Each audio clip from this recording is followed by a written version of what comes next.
Welcome everybody to another Ideas with Beers. I'm Sally Watson and I'll be facilitating with Claire this evening. So this is a forum for new people, for anyone who's interested in active travel, if you're a campaigner, practitioner, academic, journalist, politician, or just an interested person. We'd love to hear from you if you'd like to present an idea, and you can email us or get in touch via Twitter. So tonight we've got Bob to give us our weekly news update as always, and following Bob we've got Simon Munk and Mark Philpotts, better known perhaps as Ranty Highwayman, who are both going to talk in sort of slightly different ways about what good enough might look like when it comes to cycling infrastructure, particularly with new rounds of funding coming in and the LTN 120 and possibly particularly for places where who are getting new cycling schemes for the first time and trying to weigh up what to campaign for and what to kind of push for better. Transport in the time of COVID-19, which it still is in a way, although it should also be in the time of post COP26 and the Russia's fossil fuel war. 15th of March. Okay, so yeah, do anyway go to our new address there, and a lot of work's gone into that and it's now sort of easily accessible. Yeah, this is a survey done by ZAG Data, and it finds that the British public is a little bit concerned about e-scooters. 42.2% of people aged 18 to 24 have used an e-scooter. Not surprisingly, only 3% of those aged 75 plus have. About half of the 18-24s think they should be legal, only 11.4% of 75 plus. I think that's a bit of a funny age thing. And they think that only 20.7 think they're safe for other road users. That's from ZAG Daily, and it says from 1,500 responses. I don't know if that was, you know, if that's fit out of how many questionnaires or survey forms were sent out. So, you know, take it as you want. I'll just leave it with what Chris Boardman said a couple of weeks ago, that e-scooters are micro-mobility but not active travel. And I'm still going to refer to Kiev from time to time with bicycle things, particularly with President Zelensky on a bicycle and the mayor of Kiev, who's very strong on supporting cycling. Also, this has come up, this slogan sticker has come up again. Note the equal opportunities, diversity, different forms of cycling involved. Yes, kid on the back of a bike, kid in a more traditional sense, and cargo bikes. A lot of helmets though, actually. Should have had some without helmets. Anyway. Here's your reading list, same reading list as before, except what's new is, here's an article in The Guardian by Peter Walker, with UK ministers urged to promote e-bikes to tackle health and climate crises. And it's about relating to the support which exists in subsidy for motor cars. So why not have support for e-bikes? I got this notice about a webinar on why open data matters for cycling. So you data nerdy people do go to that webinar registration. I haven't got the date actually, it's in a couple of weeks. My eye was caught by a thread from someone called Steve Westlake, and he was criticizing, as Leo Murray has, behavioral realism, the doctrine that people won't change their behavior to tackle the climate crisis, so existing activities must be swapped with low carbon duplicates.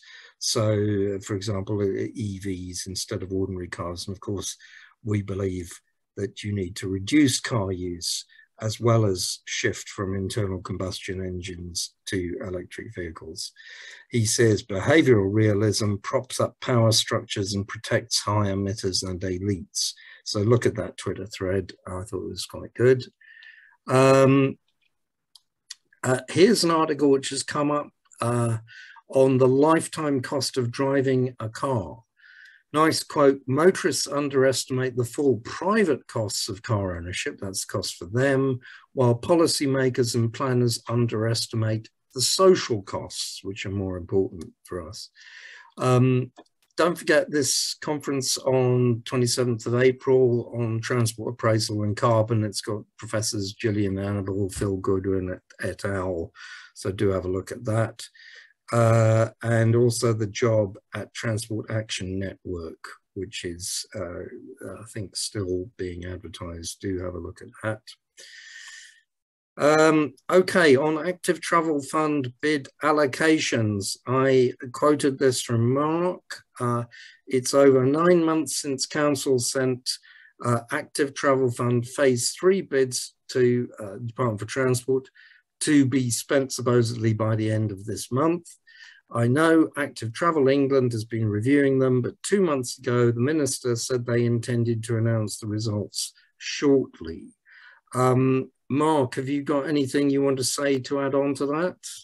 Well, nothing really. It is what it is. Shortly, by the DfT's definition, is any time this year, I think. So very shortly might be this quarter, and extremely imminently might be this week. I do know from conversations with people who we all know that they are part of the delay has been that all the schemes have been reviewed or are being reviewed by Active Travel England and various people. So that's part of the delay to make sure that they're actually good.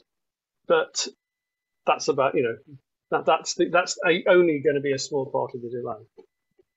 You see, the thing is that how about this bit about when would the money have to be spent by? Because who knows? I mean, yeah. Seriously. Yeah. The original bid said it would have to be spent by the end of the financial year. Natural justice would assume that they wouldn't be given that time scale. Yeah. but literally, who knows? I mean, maybe a parliamentary question might be good, but we've already had that, and they said they'll be announcing it shortly. So all we'll get is shortly. Yeah. So unless Brian can tell us, which he can't officially, obviously, that's the best we're going to get. I do think that somebody said that they're waiting to announce it with CWIS. Was that Adam Reynolds, I think, said that they may be waiting to announce it all in one big fell swoop with lots and lots of stuff in one big announcement. I don't know if Adam is here and if he got that. I am here, but I don't remember saying that. Was it you? Well, no, I don't remember saying that. I think it was me. I said it on Twitter. Oh, right. Sorry, Beth. Yeah. Right. Did you get that from anywhere in particular, or was that just a guess? That was a hunch. There has been some movement on. There was at the same time as the Active Travel Fund phase 3 bids went in.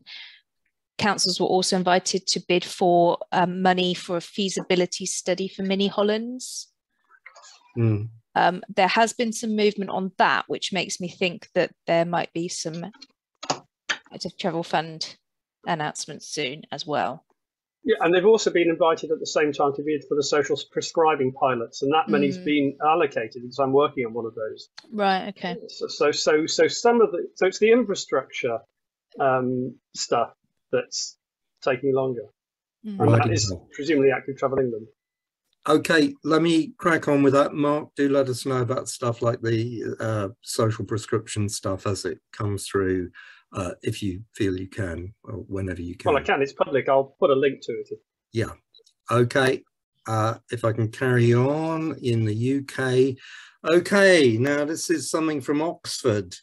So here's a councillor, Councillor Charlie Hicks, who earlier on was saying, good news, the new Temple Road bollard has been installed. There's one for you bollard freaks. And there he is. He's a kind of smiley guy, and we all like bollards. And unfortunately, the bad news is the bollard survived less than 24 hours. Someone unilaterally decided their convenience to drive their car down a side street past a primary school was more important than children's safety walking and cycling to school, using their car to ram it and take it out. I think there may be some more news from that, that it was put back in and then it got knocked down again. I don't know, but if anybody from Oxford can tell me. I did actually on Twitter, someone had said, oh, what about the ambulances? And I just thought Oxfordshire Cycle Network were very quick on the ball, saying it's important that less people get ill. This is something that Adrian Davis told me the Germans had been going on about 30 years ago, saying if you get good quality traffic calming and reduction of traffic flows, you get healthier people. So as far as as ambulance people are concerned, it's better because most of their calls are for things like cardiac arrests, and all this kind of stuff can help reduce that. Second thing is they know the way round, and there's much less traffic, so they can get there quicker. It's a lockable bollard. They have a key. And they kind of half jokingly say if it's a real emergency, you can hit it, it folds and you can fix the bumper later. But I mean, it's good to see them getting on the case there. If anybody has any news about what's happened here in Oxford, do let us know. Since that time, there's lots of stuff on Twitter about the Shalesmoor Gateway scheme is a mess. If there's anybody from Sheffield here at the end of the presentation, let us know where we are with that.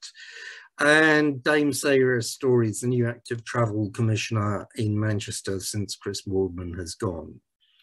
Right, in London, here's some good news from Hackney. Meaty Coban, if that's how you pronounce his name, is the cabinet or portfolio holder or relevant councillor. Our aim is to go even further by reducing traffic by 15% by 2026. 87%, and he's got a nice video thing saying that 87% of people in Hackney are walking, cycling or using public transport, and he wants to reduce traffic further by 15%. So that's good intentions from Hackney, and note that that's 2026. That's only 4 years away. It's not one of these, oh, by 2040 we're going to do something, which is I've always suspected is kicking the can down the road.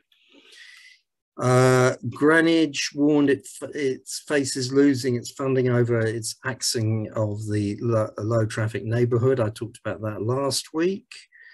This is in Ealing in Petersfield Road, something we don't like, which is EV chargers on the footway. And we've talked about that a lot, you know, really that's not acceptable. Haringey have got a walking and cycling action plan out, which seems to look quite good. If anybody from Haringey wants to say anything about that, but it does seem to be quite a kind of upbeat one, and Haringey's always been a bit dubious in the past. Enfield, now it's a big, I've got quite a few things from London because there's quite a few things happening here. Here's a report from Enfield Council, and it talks about the Fox Lane low traffic neighbourhood, and says traffic volumes are down 72%, more people cycling, numbers of residents supporting it. And we're looking at replacing bollards, exemptions for blue badge holders, etc. So that's an example of how they're engaging with the public. Camden, yes, this is Alfred Place before and Alfred Place after. So there's a bit of a sort of reallocation of road space, which we like. And finally, I just picked this up from American Pizza. car horns serve no practical purpose and should be removed as a standard design feature. And a lot of people sort of jumped in and said, oh, you can be allowed to use them, providing they make the same amount of noise inside the car as outside. And that is it. I think with the e-scooter, with the surveys that they're doing, I don't know if Voi and all the other e-scooter trials have started releasing demographic data, because they do have your driving license when they scan it in. So they know your nationality, they know everything about you that they can basically analyze. So the age profile data might be quite interesting to understand, and particularly looking at things like the male, women versus men split, and whether or not, I know that in the UK, cycling is about 25% women, 75% men. So it might be really quite interesting to see if anybody's got any of that data. I have heard that something like, where is the 80% quartile in users? Is it very young? Is it under 30? And how this kind of then within the political scope kind of plays out. Because, those under 30s, they don't have car access, are e-scooters enabling them to maybe not get a car if they want one, or at least becoming sort of more less car orientated, car dependable. So just, I don't know if anybody has any of that data available, or if they know anybody that has access to the data. I know Voi did a recent presentation on it as one of their Southwest data things, but they didn't answer the questions around demographics. Sarah Story's been announced as the new active travel commissioner for Greater Manchester. It does replace Chris Boardman, but before he left, Boardman had been given the transport commissioner brief, so his role had been expanded. Whereas what Andy Burnham has done now is he's gone back to having, well, he's changed it up again, and he's appointed a transport commissioner, who is a guy called Vernon Everett, who was at TfL running their sort of customer and ticketing and stuff. If anyone knows anything about him, it'd be good to know. From initial look, hearing him speak yesterday, seemed a good guy. But he's obviously more of like, that sort of heavy duty transport body exec, whereas Sarah Story, as the active travel commissioner, has, I'm guessing, more of that sort of championing role, although given that she's done the role over the other side of the Pennines for 3 years, she's clearly very, very knowledgeable as well, and also an excellent communicator and gets things done. So yeah, it's an interesting move from Burnham. It's not the same as exists anywhere else, and I think the big thing potentially for us is what I'm looking forward to is Vern's knowledge of TfL, where the governance is different in that the Transport Commissioner and the Active Travel Commissioner sit as part of the transport body. They're part of TfL. They're in the board, whereas in Greater Manchester, that's not the case. Both the Transport and Active Travel Commissioner will sit on as an advisor to the Mayor, essentially, and they don't have any executive links to the transport body. Whether that is, that seems not a particularly effective way of doing things when Burnham's big main policy transformational project is to create an integrated transport system in Greater Manchester. Thanks, Claire. Yeah, and really great to see that Manchester's going to take back its public transport. And I guess that's possibly partly the thinking behind that, or entirely the thinking behind that. So we're following that with, very interested to see how that pans out. But it's really great news. Thanks. No problem at all. So I guess this is just a fairly brief, hopefully, expansion on a topic that I picked up a few weeks ago about kind of constructive or critical friend campaigning. So I'm Simon Munk. For those who don't know me, I'm Simon Munk. I'm the campaigns manager at LCC. This is all, in my opinion, entirely. This isn't an LCC official thing. This is just my experience. Do with it as you wish. And for those of you who don't know me as well, I will bang on endlessly about Waltham Forest's mini Holland schemes, because that's where I live. And those are the schemes that I helped get campaigning up and running for, and kept the schemes going when all else around us lost their heads. Yeah, that's good.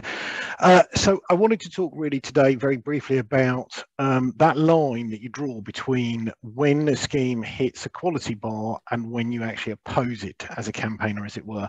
So the current quality bar for funding for pretty much all of England is theoretically the LTN 120 bar. I think it's section 1.1.2 if I remember right, and it says no red junction assessment tool or JAT turning movements, a 70+% score on CLOS or cycling level of service, and no critical fails.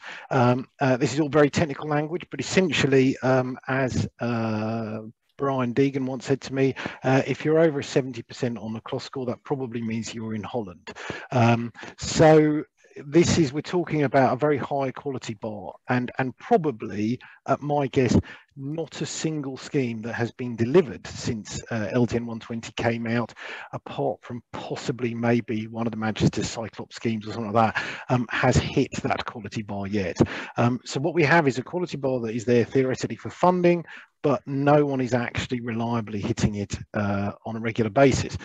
Pretty sure that there's a fair few schemes in London prior to the COVID pandemic. Possibly the Cambridge Roundabout, etc., might well hit that, but you know, it's a pretty tough bar.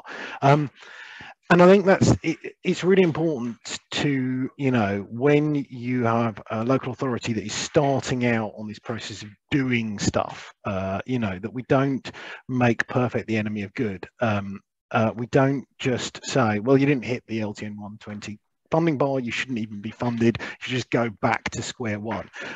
Because authorities, when you say that to them, tend to kind of go, oh, okay, then we won't do anything. So what do we say instead? What's the line that we draw? And at LCC, I think the line that we roughly draw, and this is again a slight repeat of what I've said before, is will lots more people cycle or walk? So have you got a scheme where there is enough quality, there is enough stuff that your belief is that lots more people will start cycling and walking here? Are there gaps and critical safety issues, and will they destroy the scheme? And I think this is really important. I'm going to come back to this in a minute, but it is really important to understand that we have a really kind of clear perspective on what is a critical issue, as it were, and a critical safety issue. The picture you can see right there is Tavistock Place, which used to have in Camden, used to have a bi-directional track. That's the picture you can see from Vola Speed's photo library I've stolen it from, and that shows the scheme prior to being improved. It was eventually improved because of a cluster of serious injuries and slight injuries to cyclists to a with flow cycling scheme. So there's a track on either side of the road, because what happens when you get a bi-directional track, when you have cars coming out the side road, they tend to look in one direction only where they think traffic is coming from. They don't look in both directions, and then they pull out and they hit cyclists. So what's really important about this scheme is when you see people talking about this scheme, you know, and Brian Deegan, who helped design this scheme and helped design the upgrade, will talk about the fact that it is genuinely very terrifying to see the number of people hit and injured, and you know, at schemes like this. But the question you have to ask yourself is, overall, despite those safety issues, those evident safety issues, is it still worthwhile? So we're going to come back to gaps and safety issues in a minute. Does the scheme make the route safer for current users? Now, you know, what was here before, what is often in places where we see people getting very, very kind of caught up in, oh, it's a potential death trap, is, you know, that there wasn't anything there before at all. There was like some advisory lanes, or there was some just horrific, you know, main roads with dual carriageway type, you know, characteristics. So does the scheme make the route safer for current users? There's people there already, they're already cycling there. Will they be safer if you put in this scheme, even if it isn't perfect? Is it good value for money is another metric we use.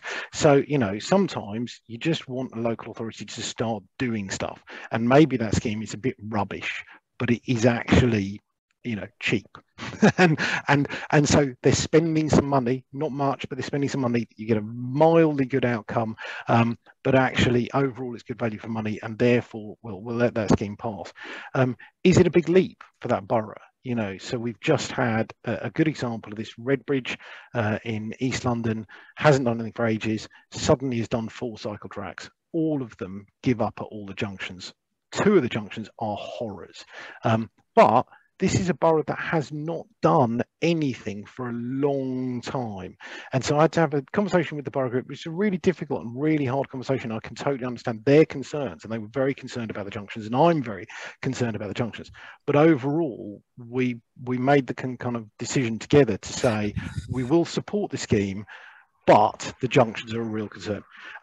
Is it a big leap? And yeah, overall, do the benefits outweigh the risks? And that is to hopefully imply and say very strongly that you have to weigh up the risks, but you also have to weigh up the benefits and look at it. So rattling through, this is my last slide. This is what happens when boroughs start doing stuff, and what they do turns out not to be perfect. And I've over and over again in London, I've seen borough groups and activists get caught up in a scheme that is okay, not perfect, not brilliant, okay, and they've got caught up in, you know, a detail about the scheme terrifying them. And, you know, some of these details are rightly terrifying, but you've got to kind of start thinking about what the alternatives are. So this is what happens when you hit reality in terms of, this is genuinely schemes coming forward. So the picture on the right, the 2 pictures, that's the same bit of road in the same area. That's Mark House Road in Waltham Forest that I get very emotional about. This location was not the location of the fatal, but it was the location of one of the seriouses on this road. The scheme below is what it looks like afterwards. And what you can see is 2 very narrow cycle tracks on either side of the road. You can see very narrow pavements. If I'd gone further down, you would have been able to see, you know, kind of fairly rubbish side road treatments, etc. The scheme locally, lots of activists were like, oh, I don't like it, don't like it at all, don't like the pavements are way too narrow. Quite right, the pavements are way too narrow. But short of making this road one way, which we'll get to in a minute, there was no more space to give, and you can see that very clearly. So you've squeezed out of a central reservation pedestrian refuge, you've squeezed 2 cycle tracks, 2 pavements, 2 lanes of traffic, and that's all you get.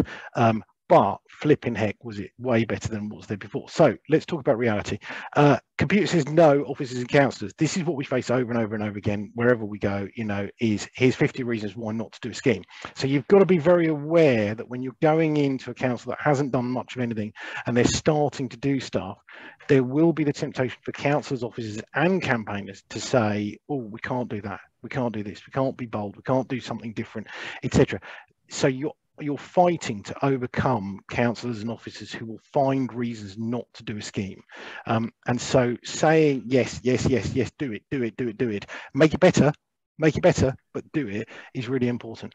Can it be done here? There are locations where you literally can't get anything done, but there are many locations, and Mark has read this one here is a very good example. Is where we were told initially there is no possible way we can get cycle tracks into this scheme, none whatsoever. Just about every bit of Waltham Forest where I heard that, eventually there was a scheme there. Gaps and do something versus do nothing. I think I've kind of covered that really, which is, you know, you have a choice here of saying, do we accept a scheme with gaps, with problems, and do something, or do we accept that the likely outcome is not only will they do nothing, but they may do nothing for years afterwards. Is there a roadmap to improve schemes? You know, the classic example of that is Tavistock Place in Camden, and is Royal College Street, sorry, which is what I should have said the scheme was before, not Tavistock Place, that's Royal College Street, the picture of. Both those schemes eventually became with flow schemes because they took a bidirectional track and turned it into one side of a with flow scheme. So there are possibilities to improve schemes once they're established.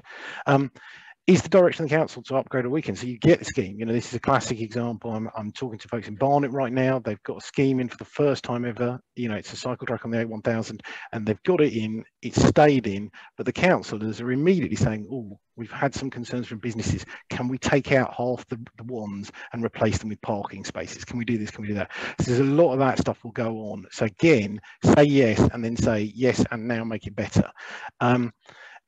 I've put inclusive versus near to market. So very simply, you know, Redbridge ones, Barnet ones, where there are no junction treatments, you're not going to get a hand cycle down there. No one who's a mum with a kid on the back is going to ride these schemes.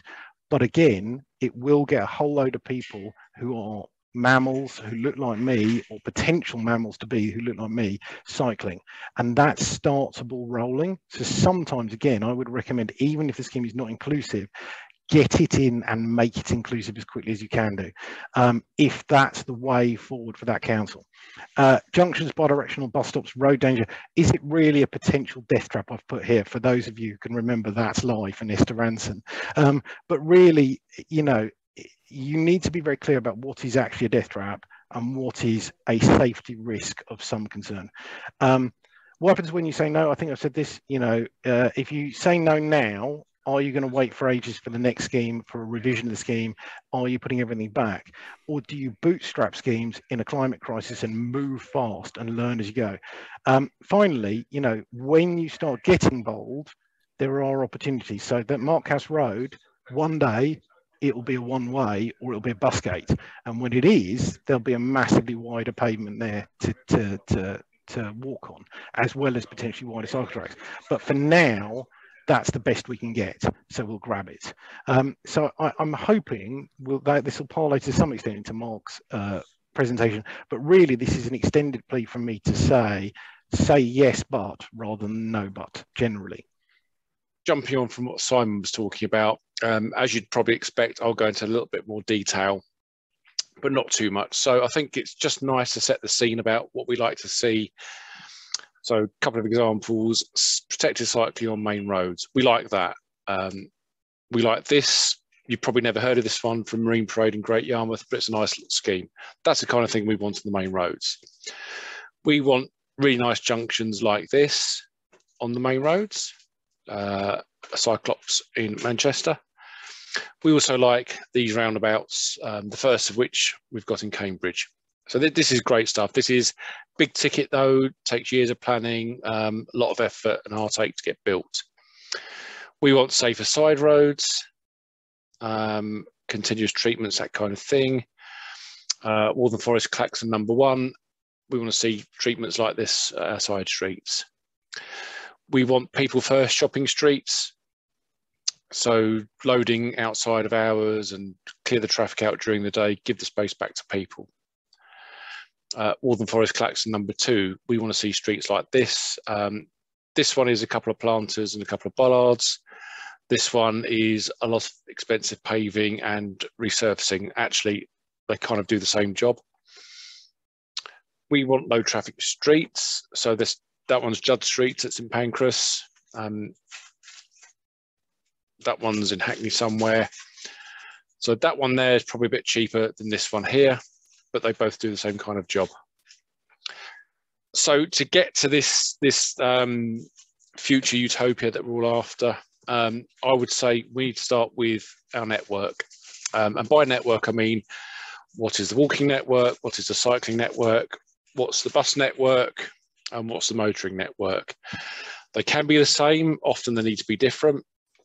Little example here, this is one of the really early planning graphics from Waltham Forest. I've cut it down a bit because less was going on to the north of the borough at the start. But okay, look, these are our main roads in the different colours here. The pale areas are the low traffic neighbourhoods, as we now call them. And we've got some major junctions to look at. So let's get a plan in place first. That's absolutely key. How do we get there? We need to unravel those networks. So some roads will be main roads. You might have a trunk road through your area, which is probably going to stay a trunk road. It's pointless trying to change that. But can we change some of the B roads? May still be bus routes. Can we simplify side streets? Can we simplify large junctions? Can we just start reducing that risk? Can we develop some LTNs and connect them together? So a good example from Waltham Forest here, just happens to be across Lee Bridge Road, but equally, if you can get from the low traffic neighbourhood I took the photo from into the one in the distance over there, you kind of start building that early network. We can use cycle gates at junctions, which are not absolutely perfect, but they kind of work within existing signals. Can we put some bus priority in, including bus gates? What do we do with the through traffic, the genuine through traffic that's going longer distance? Are there roads they should be shifted onto? So LTM 120, we've mentioned that earlier on. I'm going to spend 3 slides, I think it is, on this. So LTM 120 talks about routes which are coherent, direct, safe, comfortable and attractive. There's a whole presentation what each of those means. And if we get those right, generally speaking, our schemes will be accessible and inclusive.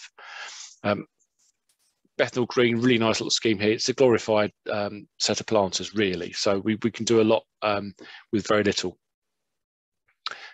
So there's 2 important figures I'm going to bring to your attention tonight.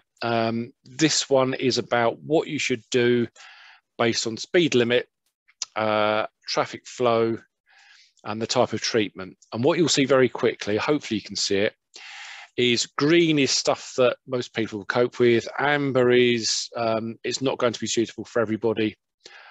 So we'll exclude some users through safety concerns or physical accessibility. And red is kind of no one's going to use it. So if we attempted to mix cycling 50 miles an hour with mixed traffic, very few people are going to fancy doing that. If we've got less than 2,000 PCU a day, and a fully curb cycle track, everyone's going to use that at 20 miles an hour, but actually you probably don't need it because people can cope in mixed traffic over here. All PCU means is we convert large vehicles to the equivalent number of small vehicles. I think a bus is 2.2, a car is 1, a cycle is 0.2. So it's just a planning term. So really, if we're at the green areas, once we hit higher traffic volumes of 2,000 to 4,000 vehicles a day, we start to exclude people. And as we get further and further down, above 6,000 vehicles a day, mixed traffic, most people won't do that. So that's kind of your starting point for what the local authority is proposing. If they want to stuff loads of people onto a busy street, you're over here in the pink. So that's well worth bearing this one in mind. The second one is crossings. So again, this talks about speeds, volumes to cross, and maximum number of lanes to cross in one go. So again, if you've got a high-speed trunk road, the only thing that we should be doing there is grade separation. That's bridges and underpasses. Lots of money, lots of years to develop. If we're talking under 30 miles an hour or under, if you're getting yourself way down to less than 4,000 vehicles a day, if you're getting yourself down to 1 traffic lane to cross at a time, you can pretty much do everything. So you can leave it uncontrolled, you can have cycle priority, parallel signal, grade separate. But actually, towards the left is the cheaper end of things. So the trade-off here is, do you go and spend lots of money building crossings that people can cope with high volumes of traffic and 2 or more traffic lanes? Or do we get the traffic out that situation so we don't actually have to build too much? So there's a whole range in there. So those 2 slides are quite a good way of sense checking what the local authority is proposing. Loads and loads in LTM 120, but they're kind of 2 key things for tonight. So kinds of things we can do now, some pros and cons for you. So orcas we've seen everywhere. I've only ever seen it them used correctly once in the UK, and that's in Barking and Dagenham, believe it or not. Actually, they're meant to be sloped. So as a cyclist, you can kind of nip in. As a driver, you can't nip in. So they're cheap, you get space from them. They can be a complete maintenance nightmare. They can be a trip risk, they're ugly. And as I say, they're never used right. What else can we do? Wands, they're nice and cheap. They can be protective if they're close. So these are fairly tightly spaced in Birmingham. To the driver, it's a nice wall that they can't cross. So pretty good protection for what it is. It can be flimsy, so therefore it's maintenance again, and potentially ugly. Don't think that's too bad a scheme for being a kind of a pop-up temporary scheme, but it's not pretty, is it? We can then go on to bolt down curbs. These are at Enfield, so definitely protective, definite space. They're really quick to install. Maybe they're ugly, less ugly than ones maybe. Trip risk for anybody crossing the road from one side to the other, but you'd get that with a concrete curb anyway. And believe it or not, these are still quite costly. They're not cheap just because they're recycled rubber. Speed of rollout, claim space is the main thing here. We can do floating bus stops quickly, so definitely protective, definitely provides the space. It's quick, it's accessible, but it's pretty basic to look at. This is in Tower Hamlets. So the curb units are a bolt down. That's just asphalt put into the recess that it creates. But you've got a functioning, working, floating bus stop for fairly cheap money. We mentioned two-way tracks earlier. So this is Chiswick, as was. It's gradually been upgraded now. So definitely protective, definitely provides space for cycling. It is very space efficient to use two-way tracks. A lot easier to play around with signals. A lot of the time you can include it within the existing staging setup. But as we've heard, it can be risky at side streets, and it's less accessible. And the reason I say it's less accessible, if you happen to have your destination on the other side of the road, you don't have any provision to get there. So you've kind of got to get off somewhere, find a crossing, and sort of bimble your way back over to where you need to be. Main road filtering, we can do it. Here's London Bridge. I think this was actually works at the time, but kind of a temporary bus gate affair gone in there. So main road filtering is definitely protective, definitely space efficient. We're getting that traffic flow down. You are mixing with traffic as a negative, but if that's low enough, even if it's buses, it might be okay for a kind of what we can do now type scheme. Side road filtering, so this is an LTN in Enfield. So definitely protective, starts to create a network, traffic's being reduced. But if we rely on LTNs exclusively for our cycle routes, we're avoiding our destinations on those main roads. And we do get enforcement issues. So London's obviously can use cameras, but people cover up number plates and they cheat and everything else. Rest of the country gradually starting to be able to get those powers, I think. Personally, I would have a hard closure with bollards and planters unless there's a really, really good reason not to do it. We can ban turns. So a good example here on Cycleway 4 in Bermondsey. That's great. You can make that left turn in 2 stages on a bike. So cyclists can actually cope with this. But what it does do is simplify the traffic staging on the junction. So we can reduce some conflict, we simplify the signals, traffic can be reduced where we're moving. A negative can be that the ban turn does apply to cycle traffic as well, which may be awkward if you need to get somewhere. And if anybody ignores it, whether it's driver or cyclist, that can create some risk. So we need to be very careful how we design that kind of thing.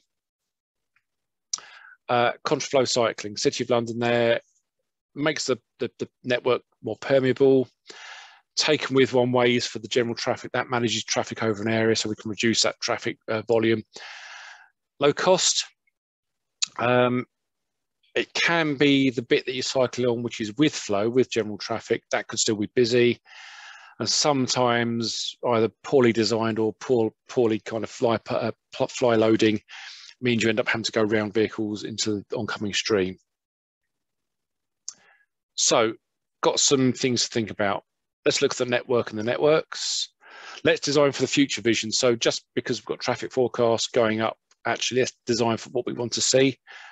Sort of vision validate type work, not trying to accommodate this endless traffic growth. If we've got limited money, let's spend that on the main road junctions first. That's where the risk is. Two-way tracks are efficient, but we've got these side street risks. Cheaper materials on the links are good enough to start with. Let's claim that space and come back later. Traffic management is our friend. We've got all sorts of ways of managing general traffic with filters, ban turns, one-ways, bus gates, all that kind of stuff. If we need to convert the footway and verge to carriageway, and that includes a carriageway level cycle track, that's expensive. So sometimes you see a narrow wand protected cycle lane. Really, you want to nick a bit of footway to make that a decent cycle track. That's probably where your expense is going to go. So maybe think about that a bit later. I've mentioned those 2 figures there. They're key for kind of sense checking what's going on in terms of strategy. So most infrastructure we put in is for motoring anyway. So traffic flow and driver speed will inform your strategy as a designer. Can we do some depaving, get some trees in, do some drainage as we go, which will make your basic schemes feel a bit nicer, sort of ticking that attractiveness box. Planters are great. And so good enough is good enough. We can change and tweak later. The Chiswick is a case in point because it was put in as an ETRO or whatever it's called.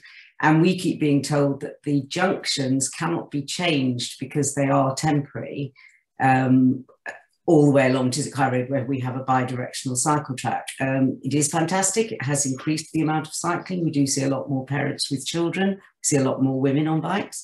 But every junction is a problem. And that's because the traffic lights are counterintuitive. They're not correct. They don't work. When we've asked that they could be changed, we're told, well, they can't be because it's a temporary scheme. But what they do lead to is people red light jumping. They lead to people ignoring them. They lead to a lot of issues which give the antis a load of ammunition to say, well, there you are, you see, they don't work. But another scheme that I wanted to mention very briefly, because I know lots of people have got things to say, is Runnymede. Now, we cycle through Runnymede, Egham, Staines a lot. And they've put in a brand new scheme about 3 years ago that I've always wanted to try. And I tried it the other day and it said Runnymede to Egham, 7 minutes. Well, we followed it and we knew what we're doing. We cycled thousands of miles a year. We got lost. We couldn't find our way around. It was badly signposted. Every junction was a mess. And it took you 4 sides round somewhere that you could go straight through. We happened to meet someone who's from whichever, is it Elmbridge, Runnymede, anyone here might know, who said that they'd had countless meetings with them and told them it would not work for cycling and everyone would ignore it. And they do ignore it, so no one uses it. So you then get the whole accusation of, well, we've spent these thousands of pounds on a cycle route, but nobody's using it. They're all cycling on the road. And that is the problem where perfect enemy of the good is if you're going to build something, you have to make it work because otherwise it won't get used. And the kind of people that we would like to be seen cycling don't cycle. Short answer is, Brian, on the lights, the signals, Brian Deegan suggested several ways of doing temporary signals at the start of lockdown. And you know, signals are really tough to do temporarily, to do in temporary works, but it's not impossible. So the simple answer is I'd like to see more innovation on signals. Didn't happen on C9, but hopefully it will happen elsewhere. And hopefully the upgrade for C9 when it comes will be great. On Runnymede and, you know, schemes, I was about to put in the chat, it's the classic moment of you know, how we told you. So, you know, the scheme went in despite what the campaigners said. The campaigners can then turn around and go, well, we told you that was going to be a problem there. Are you going to listen to us more next time? It's a way of building a relationship with the council and building gravitas to say, we told you. When the original village trial happened in Walthamstow, Paul Gaston and I said, look, there's a massive rat run right the way through the middle of the village. It's going to be horrific. And they went, no, it'll be fine, it'll be fine. And there was a massive rat run through the trial. People didn't talk about it very much because broadly the trial worked. So we were all like, trial worked. There is a massive rat run. We're not going to talk about it very much, but it's there. And afterwards the council went, yeah, we should have probably fixed that, shouldn't we? And so it's a learning moment for councils to be able to say, we told you this would not work. It has not worked. Now are you going to learn from that? I'm afraid I don't know Runnymede, but that sounds like a bit of a backstreet convoluted nightmare. So it goes back to the network. The network and that location, you want to get from A to B, but actually we're not thinking about routes so much. It's how things mesh together at a much bigger level. So I would say local authorities probably would be best spending some money and time and people on actually getting a plan together first before they even start thinking about what a street looks like, because unless you've got a network, we haven't got a network, have you, for cycling? So we used to plan car networks, let's plan cycle networks, which may or may not look the same. So yeah, too many routes. I think, and actually just like our experience in Newcastle, I think that was something we said right from the beginning. You need, how does this fit? You don't know what your work looks like. This is why it's all in a mess. And it is just, again, that like you say that so many times and then there's like, actually maybe they were right. And that's part of the problem. And that's something that's since subsequently been addressed. Yeah, I've had this from both sides, both as a consultant and also as a campaigner about some of the issues down here on the south coast. And in fact, in about an hour, Brighton's going to perpetuate the one-way not dealing with signals junction because it's just too difficult. So this is still going on. I think this problem about how do you deal with temporary signals that Ruth mentioned, and it is a real problem. And that's mainly due to signal engineers. Partly signal engineers, as Mark might confirm, are amongst some of the most conservative and reactionary people. around there, because they're very numbers based, and they're less imaginative. They can be more, but generally they are, and they just don't like seeing change. So they're going to wait till absolutely everything's done before they change what they're going to do. And you've got this catch-22. It won't get changed until it works, but it won't work until it gets changed. So one of the problems is realizing that councils work in silos. It's not a unified, the council does something. There are lots of different people feeding into that process. And some people will be supportive and some people won't. And of course, at the end, you get a result. And I wonder if Mark has any ideas of how you deal with that, those divisions within councils when you don't see them, but you know that when they go back to the office, they'll all have an argument with each other. There's probably a couple of things there. On temporary arrangements now, there are some incredibly sophisticated signal suppliers that can do all sorts of amazing things anyway. So the whole we can't do a temporary layout thing, I think that's a bit of a cop-out to a certain extent. That needs to be sort of challenged. I think in terms of breaking down the silos internally, what you need is somebody promoting schemes as a sponsor or head of service or whatever, somebody who's got the authority to actually start banging some heads together, because, and I'm not just going to dig out the signals people, because I know some who are very good and clever and innovative. So there's lots of people, maybe maintenance people, maybe traffic people. You need somebody who can come in at a senior level and say, look, sorry, you're not going to do it like that anymore. This is our objective. You're going to meet that objective. Your job is to solve the problem. Your job is not to say, well, you can't do something. You're there as an engineer, you're a problem solver. And frankly, at some point, some people need to shape up or ship out, really. It's harsh, but that's the truth of it. But you need somebody at a senior level, either a very, very committed and knowledgeable, say, cabinet member, which that in itself is a double-edged sword sometimes, but certainly a senior officer who will come in and say, this is what we're doing. Your job is to make this happen. That's the policy. I fully support that approach. Yeah. Yeah, I did suggest, only half in jest, to someone yesterday that maybe some of the money going into the active travel world should be spent on redundancy for people in highways departments who've been there too long. But making a serious point, I really do support Simon's kind of approach in terms of actually getting stuff done is ultimately probably more worthwhile in the end. And one of the things that I think goes with that is, I live in Manchester, where we do have a lot of problems with what gets done not being good enough. But I think if we could move to a place where a sort of ongoing relationship exists in order for snagging and issues to be resolved, I think that's ultimately the way to go. So you get the scheme in, but then you've got kind of a relationship there.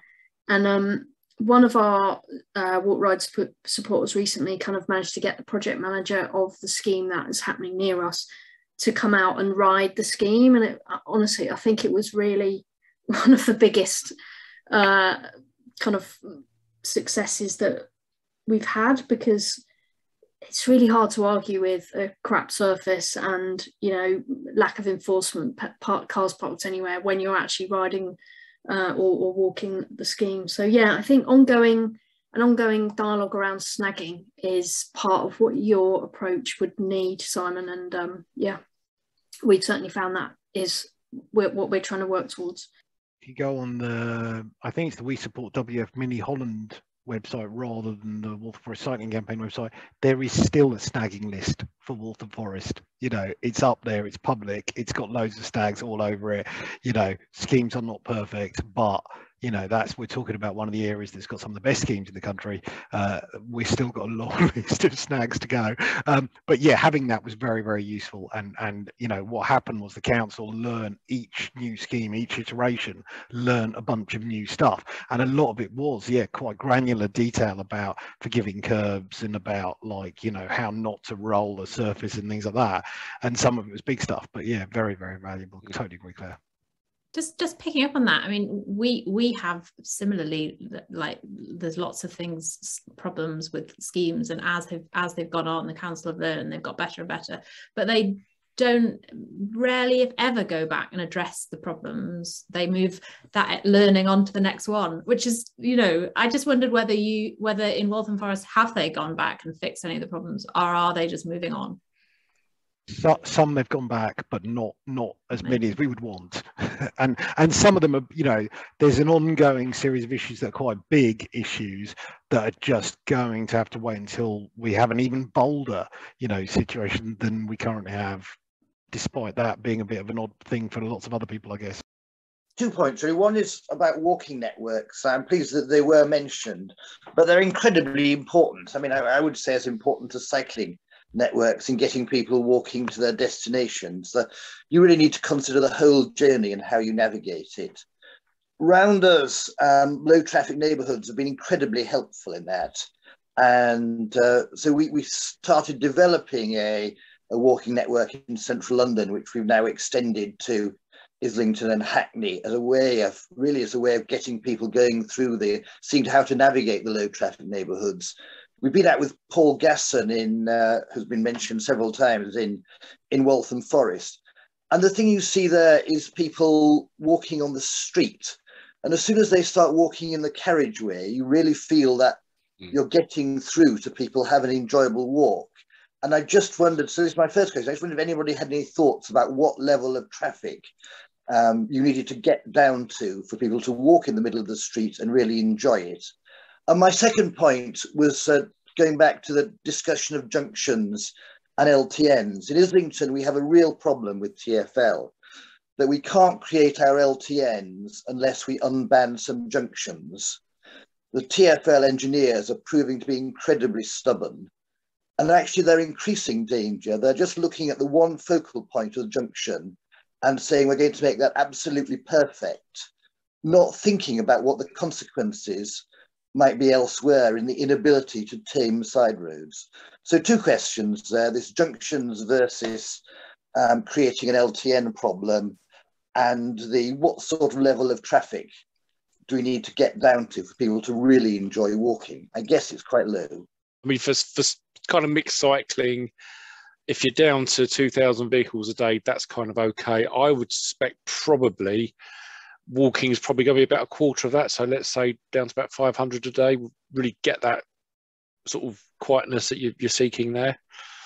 I need to go and do some looking up. Against LTN? Well, the junction issue, that probably goes back to my point before, where you need somebody senior who can go in there and start to knock a few heads together. It's really difficult because if you've got this kind of signal traffic management team that's been running the show for literally decades, and a team that probably predates TfL's existence as well, you do need somebody very senior going in there saying, this is how you're going to do it. Your job is to unblock these issues. Thanks. So, yeah, so aim at, I don't know, commissioner level maybe. We need to stick the burden of responsibility squarely on the motorised car culture. We are in danger, you know, particularly with things like bidirectionals, where you're not making it better. You're causing problems. And if you kind of use the bidirectional, as in Tavistock Place, to then be the first stage onto having monodirectionals, okay. But then that's also a bit not really representative because there aren't any buses down there. So it's not necessarily, you know, we got lucky there, as it were. I remember going back 35 years ago when we had there was a big conference put on by Transport 2000, our campaign for better transport, where people were saying, we're just going to have to get rid of all the engineers. And other people, the sort of moderates, were saying, no, they'll all be gone in a few years. And in fact, we're in the same position 35 years later. We actually need to be, I think, a lot more demanding, I think. And we just have, let's just hope that with Active Travel England and whatever, we can have a refusal to fund things unless they're moving in the right direction. I think my metric, hopefully at the start, says there is a line where you start opposing schemes, and there is a line when you start opposing schemes. You shouldn't always just say yes to everything blindly. But I think the simple reality is that we have a whole bunch of boroughs in London and outside London elsewhere. There's a whole bunch of other bits of the country that happily and sadly are now experiencing an awful lot of what has been talked about in London for ages. And that is where you say, well, that scheme isn't good enough. And the council goes, oh, okay, we won't do it then. We'll just go back to the drawing board for another 3 years, etc. So I think it's really be careful of what you wish for territory here. We should absolutely fight. Every single campaigner on this call should be fighting tooth and nail, because climate crisis means we have a very, very small and vanishingly disappearing window to act and get councils moving. But if you think that councils, when you say that isn't good enough, they'll go, okay, we'll make it twice as good. Is that a common thing that happens? It's not in my experience. So how do we get councils moving is the question we have to ask ourselves. And the answer is not always to be right. The answer is to find ways to enable them to move forward. And I think that's what I'm trying to talk about, I guess. I just wanted to pick up a comment I think Beth has made in the chat about the role of councillors, because we talked a lot about officers and design, and I guess there's a role of councillors in making a scheme better and worse, and whether either of you'd like to talk to that. At the high level, the councils who seem to be doing well, and that includes doing well on the design, are those who have very strong cabinet leads, and cabinet leads who really push their colleagues. So some councils are quite happy to leave the officers to get on with it. Where the officers are doing right or wrong, that's a whole different debate. The councillors who are leading from the front, they've kind of created the culture where the officers and people they employ can design good stuff, and they feel happy to design good stuff. So if you've got a negative cabinet member who always throws things back, as a designer, you're going to go to a certain level. If you've got a cabinet member who's really forthright and says, actually, this is great, but you haven't gone far enough, as a designer, you'll expand to fill that space, if that makes sense.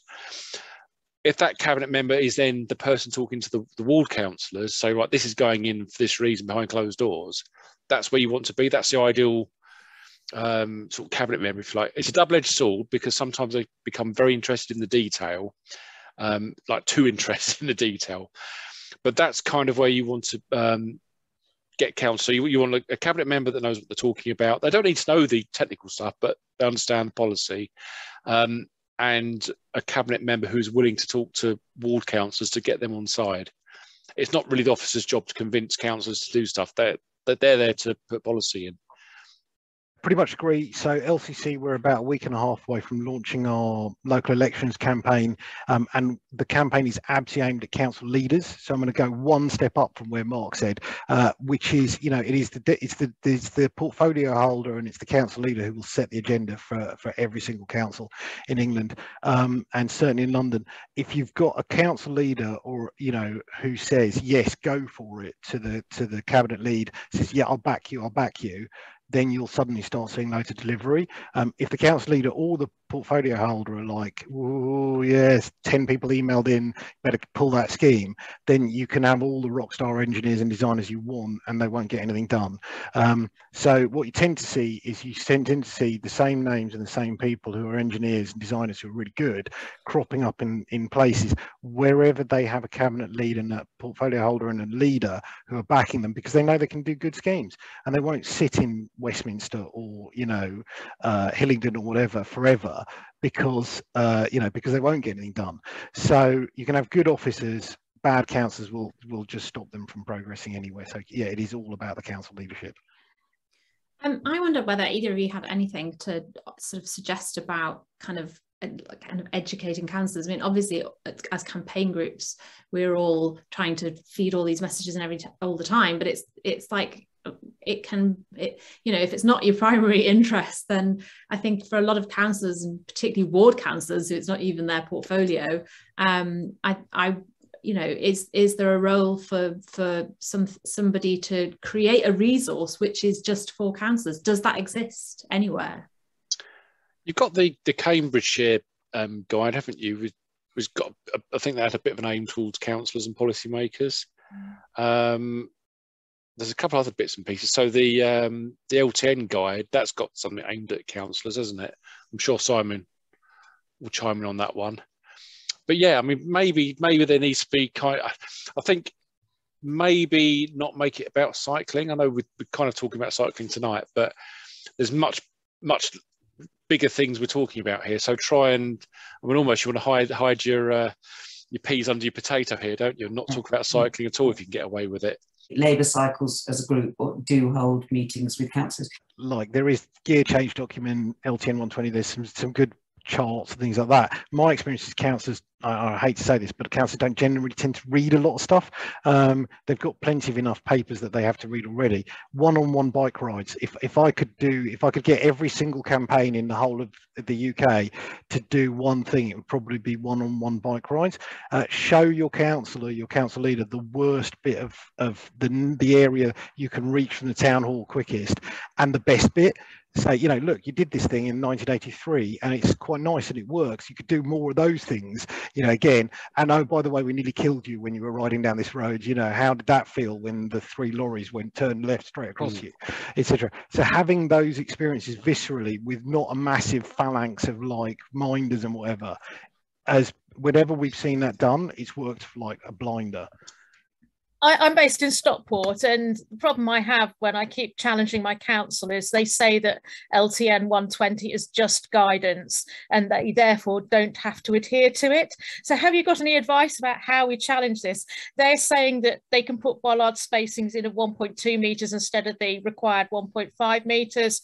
And they are continuing to litter the area with speed cushions, even though it says that in LTN 120 that those are not a preferred form of traffic calming on cycle routes. I feel as though I'm tearing my hair out at times. At some point, someone's got to tell them you're not getting any funding then, Stockport. Exactly. That's kind of the start point you get into. The 1.2 metres on bollards is interesting. I suspect that's come from the counter-terrorism people. Again, I can't tell you the location, but I've had a frank exchange of views with some counter-terrorism police recently, because they're telling me bollards, 1.2 metres, that's what we have to do for counter-terrorism. I'm saying that's not compatible with 1.5 that another department of government is talking about. So there is an issue there, and people think, well, because that bunch of people are loud and got uniforms and everything else, we listen to them. Yeah, there is that spacing for if it's counter-terrorism. But in this case, our council is saying that if they put them at 1.2 metres, it will stop quad bikes. Okay. They think quad bikes are all wider than 1.2 metres and won't be able to get through that gap, which is completely rubbish, really. So yeah, they'll get the quad bikes in somehow. I think the problem is, unfortunately, there's going to have to be a claim that goes through to court soon on one of these. And I don't know where it's going to pop up. You've got the Beyond the Bicycle Coalition that we keep talking about taking someone to court, and then the council settles and sorts it out. So at some point, something's got to be done for it, and done very loudly. Thank you, Simon and Mark, for those fantastic presentations and everybody's contributions. Right, Ruth, over to you for the last word. Are you there? I am here. Thank you, everybody. Very interesting, as usual, very enlightening.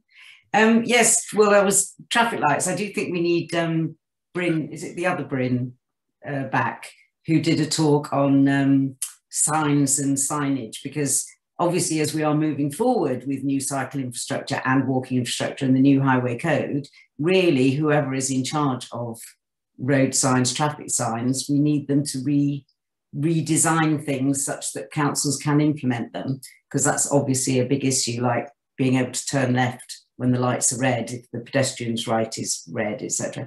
But I just quickly want to say, the wonderful thing about cycling is I met the most fabulous young woman, I'm going to get tearful again, from the Ukraine, or from Ukraine, on an I Bike London cycle, the Wonderful Women cycling thing.